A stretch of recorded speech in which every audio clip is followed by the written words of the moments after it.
Well, last night's win was about as big as they come for the Dallas Stars. They go on the road into the toughest building in the NHL and get a 4-1 win over the Colorado Avalanche. And on today's show, we'll talk about the success behind the Stars' victory. Jake Oettinger has the best game of his career. Joe Pavelski reasserts himself into this Stars lineup in a big way, and an underrated part of the Stars special teams. We talked about it all on today's episode of Locked on Stars.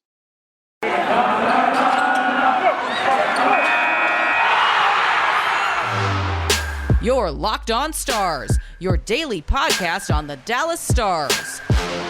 Part of the Locked on Podcast Network, your team every day.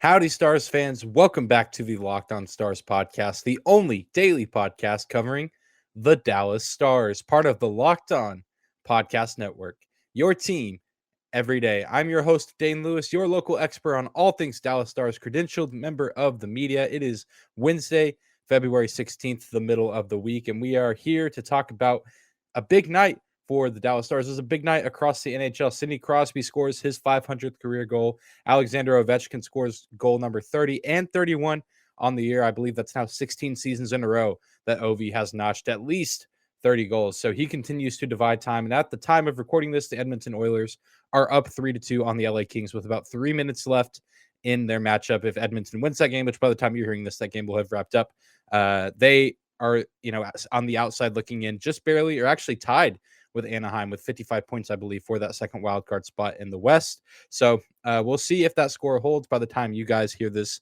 in the morning, afternoon, whenever you listen to the show. But, the Stars sitting pretty, still very much in the race for a wild card spot with last night's win. And we're here to talk all about that win. But before we get down to the good stuff, do want to take a moment and say thank you for stopping by today's episode of Locked on Stars. Whether this is your first time here or you are a recurring listener, thank you for making Locked on Stars your first listen of the day. Be sure to subscribe to and follow the Locked on Stars podcast wherever you get your podcast at, whether that's on YouTube or your favorite podcasting platform. We are free and available no matter where you listen or how you listen. Without any further hesitation, though, let's get right down to business, talking about last night's big win and getting it out there right at the start. The star of the game, without a doubt, no question, no hesitation on my end, has to be Jake Oettinger. What is there to not say about this kid and what he did last night? Dallas simply does not win this game without the efforts of Jake Oettinger. Coach Bonas said it. I agree. I know if you saw the game, even if you saw the highlights, you agree. 46 saves, a .979 save percentage, just about as well as you can play, giving up one goal to Nathan MacKinnon, which it's hard to play a game against the Avalanche where Nathan MacKinnon does not pose a threat as far as scoring, and a lot of chaos around the net in that instance. But Dallas up 2-0 at that point in the game.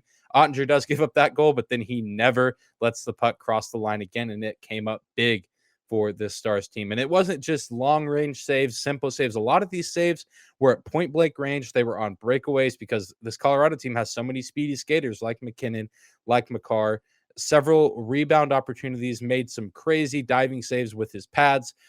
Just an all-around fantastic effort from Jake Oettinger, and he's rewarded with the win. And more importantly, the team is rewarded with the win. Coming away with 2 points, the Colorado Avalanche get no points for what feels like the first time in forever, handing them their first regulation loss at home since early October, I believe, or late October. It was October 26th against the Vegas Golden Knights, in which they lost 3-1. You have to go all the way back then for the Avalanche's last home regulation loss, a 22-game home point streak.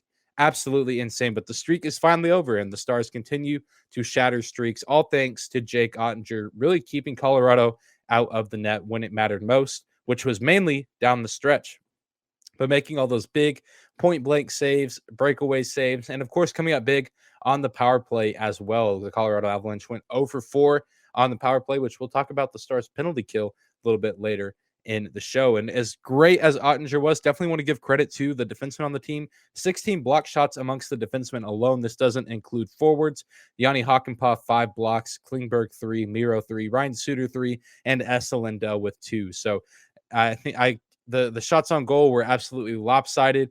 towards Colorado. I believe, 47 shots on goal, 46 saves for Oettinger. And who knows how many other of those shots would have been on goal had it not been for the efforts of these defensemen getting blocked. So they were getting bodies on pucks, but I mean, this Colorado team is an absolute juggernaut on offense. And so a lot of those shots were, of course, going to find their way to the net one way or another. But number 29 was prepared and he was ready and he showed up to play. He looked adversity in the face and did not back down. Absolutely incredible stuff. Coach Bowness talked about how he showed so much poise. That was the word he used to describe him, saying this is his best game as a pro. Just showing absolute fantastic poise, coolness under pressure. I mean, that's a loud building. You could hear it even on the broadcast. I mean, the energy in that building was electric. The crowd was behind it. There was music blaring in between plays, as per usual at hockey games, but the crowd was just buzzing from start to finish. And he stayed cool, calm, and collected throughout. I mean, we've seen Jake Oettinger have some really great performances at home with the AAC crowd behind him. And of course, whenever you have the hometown fans at your back, you play a little bit better. But he did this in one of the toughest places to play in the National Hockey League against one of the best teams. So huge credit to him showing that incredible poise, and just a really good stretch for Oettinger overall, really since the middle of January. He got his teeth kicked in a little bit on January 14th against the Florida Panthers, giving up 4 goals, having to get pulled for Anton Hudobin. But since then, he's posted a 5-3 record with a .907 save percentage and a .292 goals against average. So pretty good numbers. I mean, I guess average numbers if you want to look at that, but still good to see a above 9 save percentage and a sub 3 GAA. Really good numbers from Oettinger ever since that Florida game. I think that Florida game maybe a little bit of a turning point in his season. I know in that game he was disappointed with himself, and there's been some other games, even against Winnipeg last Friday, where he gives up that third goal late in regulation, and he tells Coach Bowness like, "Hey, I got to have that one." He came up big in overtime, still made some big plays down the stretch. Stars get the win there, but he still is able to admit, hey, I need to get that goal. I need to be better for this team, which I think is huge for a guy as young as Jake Oettinger, who still has most of his career ahead of them, and in theory still has the better days of his career ahead of them, which sounds crazy to say. Huge growth from this kid.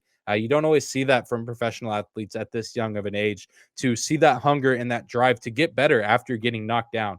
He didn't stay down. He didn't really have too bad of a stretch. Still had some questionable games and some tough games after that Florida Panthers matchup. But overall, he's bounced back with excellence and had some really strong showings ever since the All-Star break, especially against the Predators, against the Jets, and now most recently on the road against the Avalanche. So really good stuff for number 29. And this is just truly a game that we're going to look back on at the end of Jake Ottinger's career, highlighting the greatness of what hopefully his career will turn out to be. And this is going to be a game that we look at and say, hey, this was a huge moment for his development and really boosting him forward to hopefully a great career with the likes of guys like Ben Bishop that we've seen within this franchise and across the league. Incredible stuff from number 29 between the pipes. He's a huge reason why the Dallas Stars came out of Ball Arena with the win.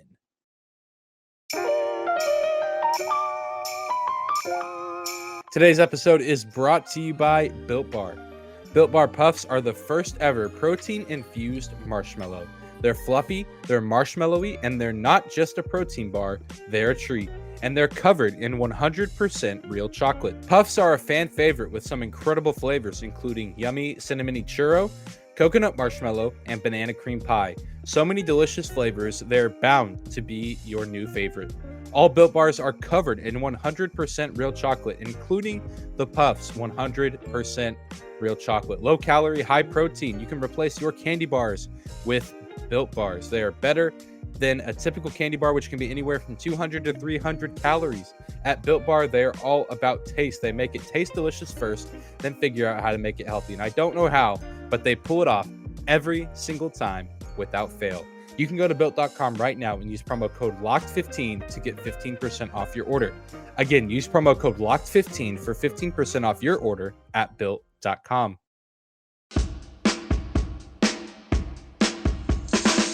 Jumping back into today's episode of Locked On Stars, your first listen of the day. Your host, Dane Lewis here at Dane_Lewis on Twitter, at Locked On Stars on Twitter. Be sure to give us a follow there on the Bird app. Moving on, talking about this win as the Stars got over the Colorado Avalanche by a score of 4-1 at Ball Arena, winning the season series, mind you, only playing 3 games against the Avs this year. The Stars take the season series by a score of 2-1. But of course, We talk about Jake Oettinger. He deserves so much credit for this team, but another guy, really group of guys, I guess, led by one guy in this game that deserves so much credit is, of course, the top line. I went into this game. You can go back and listen to yesterday's episode. I said, if the Stars want any chance of winning this game, Joe Pavelski needs to find a way to contribute on the score sheet, and the power play needs to get going. Well, maybe the team listened to the show, or maybe the slump is over because both of those things happened in unison. It's crazy. I mean, not to say that I predicted it. Pretty much anyone who watches this team, who covers this team, would have said the exact same thing. And it happened. Joe Pavelski scores 2 goals, and both of them are power play goals. And I mean, it's just exactly what the doctor ordered. Pavelski notches a 4-point night, picked a heck of a time to finally get things going out of the All-Star break. I guess he had a little too much fun in Vegas, maybe partied a little too hard. The old man, I say partied as if he's just going out going crazy, which, if you know Joe Pavelski, probably not the case, but seems to finally have his legs back under him and had one heck of a game, notching 4 points, scoring twice on the power play. Jason Robertson scores his 21st goal of the season. So we saw 21 for number 21 on the season, and he ain't done yet. Rupe Hintz, also not left out of the party, gets an assist on Pav's second goal of the evening. And of course, not top line, but still a huge contributor, was number 91, Tyler Seguin, a 3-point night in his own right. Both of his assists, because he did have a goal to close out the game with an empty net to put the game away for the Stars. But both of his assists came on the power play. So the power play was really firing on all cylinders. The Stars went 2 for 3 on the man advantage, which is a considerable jump from where they've been. It's really ever since the All-Star break. So hopefully a game like this against Colorado is a good sign of things to come for the Stars power play unit that's been a little lackluster as of late. I think this is a game that it's ideal for them to come back on the road in a tough building against a good team. Scoring twice out of 3 attempts on the power play is fantastic. And a guy that also deserves credit for sure on that first goal is, of course, John Klingberg. I mentioned that his health and his contributions to the game would be valuable, and he was back in last night's matchup, and he was uncredited with an assist because it was, too many passes, but he did find Tyler Seguin on that first Joe Pavelski power play goal, found Seguin, who eventually hit Robertson, who eventually hit Pavelski. So he's uncredited with an assist, but huge credit to John Klingberg for spotting Seguin really near the top of the blue line, sending it diagonally across the ice to Seguin's position. Not going to show up on the stat sheet, but a great play from number 3. Unfortunate he doesn't get credited there statistically, but really excellent stuff. And really the kind of presence that the Stars team was missing on the blue line on their last matchup against the Colorado Avalanche on Sunday. So glad to have it back, and hopefully we're able to see Klingberg continue to be healthy while he's still on this Stars team, because with the trade deadline approaching and the chaos of the NHL, who knows how much longer we will see number 3 in victory green. But while he's still here, would love to see him to continue to contribute the way he has been as of late. And the Stars overall, whether it was on the power play or even strength, seemed to really take advantage of Pavel Francouz. After the Darcy Kemper shutout on Sunday, the Colorado Avalanche, for some reason, don't put him back in the net. They do have a game tonight against the Vegas Golden Knights, so I guess maybe they're saving Darcy Kemper for what they probably thought was a bigger threat in that game. So I guess that does make sense. Literally was making that argument yeah, Colorado, you're dumb. And then I realized maybe I'm dumb. Because they're playing a dang good team in the Golden Knights tonight. Save Darcy Kemper for that game. It makes sense. But Francouz does get knocked around a little bit by the Stars team. And maybe that was kind of the game plan going in, knowing they're going up against the second string goalie. And they took full advantage, and they picked a great game to position themselves well on the power play to hopefully keep that going the rest of this road trip. And then hopefully that follows them back home for the rest of this season, because the Stars team is at their best when the offense is firing on all cylinders on the 5-on-5, which we saw last night, and on the power play. They were outshot, but they still found a way to win, which is huge for this offense. I think, that's just Dallas Stars hockey and what we saw last night's game. Good play from the defenseman blocking shots, great play from the goalie, and then the offense kind of just skating by. I mean, again, Colorado is almost always going to outshoot anyone they play.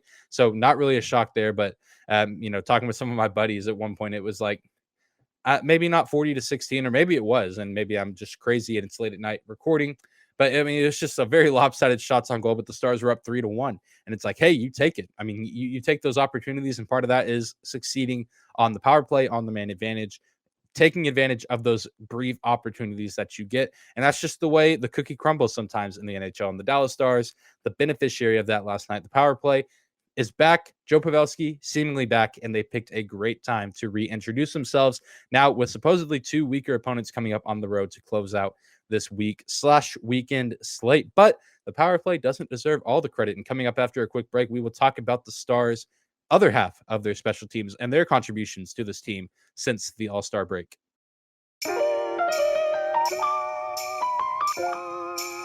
Today's episode is brought to you by BetOnline.net. Football might be over for this season, but basketball is in full swing for both pro and college hoops.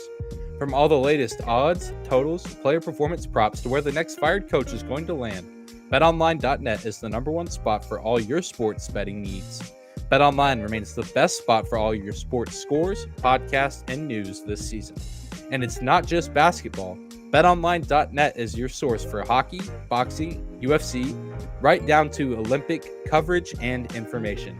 Head to the website today or use your mobile device to learn more about the trends and action.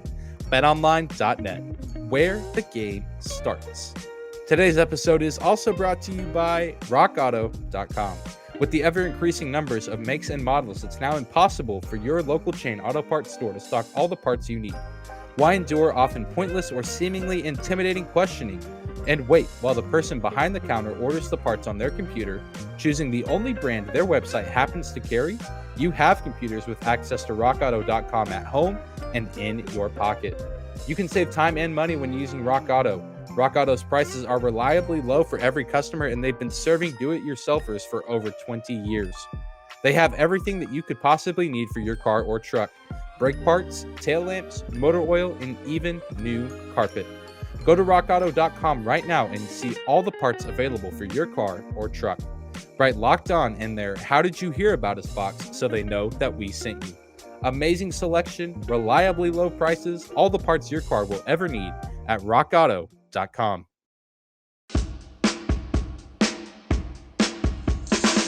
And closing out today's episode of Locked On Stars, your first listen of the day, let's take a moment and highlight a part of the Stars team that we haven't got to talk to positively about this season. And that is, of course, the Dallas Stars penalty kill. The Dallas Stars, out of the All-Star break, have been lights out on the PK. And that is no exaggeration. They quite literally have a 100% PK percentage. They have gone a perfect 10 for 10, I believe. They've been shorthanded 10 times so far. So obviously, sometimes you have guys penalized at the same time. You have a 4-on-4. You have brief moments of shorthandedness. It's not the full 2 minutes. So roughly a 10 out of 10 right now. But nonetheless, they have given up 0 goals while being shorthanded so far this season. Only 4 other teams since February 7th, which was the return from the All-Star break. Only 4 other teams are 100% on the PK through this point of the season since the return from the All-Star break. The New York Rangers, the New Jersey Devils, the San Jose Sharks, and the Anaheim Ducks. And of all those teams, only one of them is really in the same realm of the Stars as far as times they've been shorthanded. The Rangers are 100% on their PK percentage, but they've only been shorthanded once since the All-Star break. The San Jose Sharks have only been shorthanded 4 times. The Anaheim Ducks shorthanded twice. The New Jersey Devils have been shorthanded 11 times, so they've been shorthanded once more than the Stars, but still posting a 100% PK percentage. But the Stars shorthanded 10 times since the All-Star break, still boasting that 100% PK percentage. So they have not allowed a goal on the PK, which you haven't really been able to say about the Stars team throughout most of this season. The PK has been a bottom unit in the league. They have really struggled in games where they've given up multiple shorthanded goals, or goals while being shorthanded, but the Stars, they've had some flashes of greatness. They've had some shorthanded goals of their own. But overall, they really, really struggled to shut down the opposition's man advantage, especially near the end of those sequences. A lot of times they'd get through the first minute, 30 seconds of a power play for another team, and then they would crumble and collapse at the end, allowing a goal, which is really the worst case scenario, because then you've burned about 2 minutes off the clock where, if you were going to give up a power play goal, you should have just given up in the first 5 to 10 seconds. So that way you still have about 1:55 on the game clock to fight back and at least try to get that goal back at some point in the game. But, it's not really been discussed over this past stretch of games, because I think many, including myself, just kind of expected it to collapse and crumble like it has most of this season. It's like, why talk about it if it's just going to collapse and kind of go back to what it's been doing, the Stars PK, which now it very well could. in these next games against Chicago and Arizona, though I think it's unlikely. But stranger things have certainly happened. Hopefully that will not be the case. But I think it's time to start talking about it because the Stars have actually played some great teams out of the All-Star break in Nashville, Colorado, Winnipeg. Certainly not a bad team, not a great team as good as Nashville or Colorado, but still have some offensive firepower in their own right, especially on the man advantage. So it's been very, very impressive. And I think also part of it is just the Stars not giving up as many penalty minutes. They've only been shorthanded 10 times since the All-Star break, like I said. That's kind of middle of the pack. The leaders in that regard are Nashville. They've been shorthanded 18 times since the All-Star break. Ottawa 17, Toronto, Washington, Carolina, all tied for 15 times shorthanded since the All-Star break concluded. So the Stars sitting middle of the pack, I think that also is a huge part of it. The Stars not finding themselves in the penalty box as often, still having a little bit of trouble that on a game-to-game basis. But overall, I think that's also a key to success. Clearly, is having players in the penalty box for less amount of times. But even when you do, continuing to force the issue and playing aggressive, still playing smart, but playing aggressive where you're still making it difficult for the offense to function, even though they are up a man. And, it certainly won't stay perfect the rest of the way this season. It's bound to give up some goals here and now, bound to have some shaky games here and now, or maybe they give up 2 or 3 power play goals in a game. But maybe, the Stars team has turned a new leaf, at least on the PK side of things. And I think that could potentially be a huge boost for them. We're now seeing the reemergence of the power play in this game against Colorado. It seems like maybe they're starting to find a little bit of rhythm there. And if they can keep up what they're doing on the PK, that just adds a whole new dimension to why this Stars team can be dangerous. I mean, they've really been, like I said, aggressive over these past few games, swarming the puck as best as they can while being down a man, making it difficult for the opposition to get set up in their offensive zone and find good shots. Also got to give a lot of credit to Jake Oettinger, who's been playing lights out since the return from the All-Star break. But even Braden Holtby, as rough as game he had on Sunday, didn't give up any power play goals. So there's at least that going for him there. But, this is good for the Stars team as of right now. Really, really solid. Obviously not a fluke with some of the talent that they've played across the division. And, even going into a game against Chicago and Arizona, they have some offensive weapons in their own right. Always, these are professional hockey players playing professional hockey in the best league in the world. So the power play always going to be difficult to defend, even if it is against a basement dweller kind of team like Chicago or Arizona. So it's going to be interesting to see how those teams game plan to go up against the Stars PK. And even for the rest of the season, we'll see if this is, kind of a lightning in a bottle situation, or maybe they're just riding high out of the All-Star break, or if this is something they can keep up consistently. Maybe not necessarily be a top 10 PK unit in the league, but at least improve where that's, another dimension that teams actually have to game plan for and not go into games and be like, oh, this is a bottom PK unit in the league.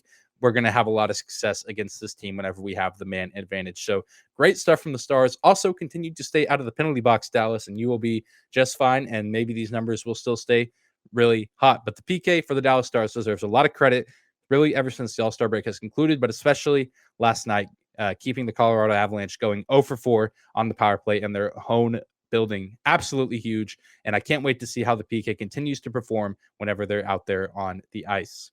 But that's going to do it for today's episode of Locked on Stars. Thank you again for making Locked on Stars your first listen of the day. Now go make your second listen of the day, the Locked on Bets podcast, free and available wherever you get your podcast at. Just like the Locked on Stars podcast, be sure to subscribe and follow the Locked on Stars podcast wherever you find your podcast at, whether that's on YouTube or your favorite podcasting platform. Of course, free and available. You can rate and review if you like what you hear. You can leave 5 stars on Apple and Spotify, and on Apple Podcasts, you can actually write out a review if you feel so inclined to drop some nice words there for us. You can also find me on Twitter at Dane_Lewis. That's at DANE 2_ LEWIS. And of course, the show on Twitter as well at Locked on Stars. You can give us a follow there. Also, be sure to tune in to tomorrow's episode. We will be continuing to prepare for these weekend games against Chicago and Arizona, talking about all things NHL news and headlines that pop up. You're not going to want to miss it. We will see you there, Stars fans. Have a great Wednesday.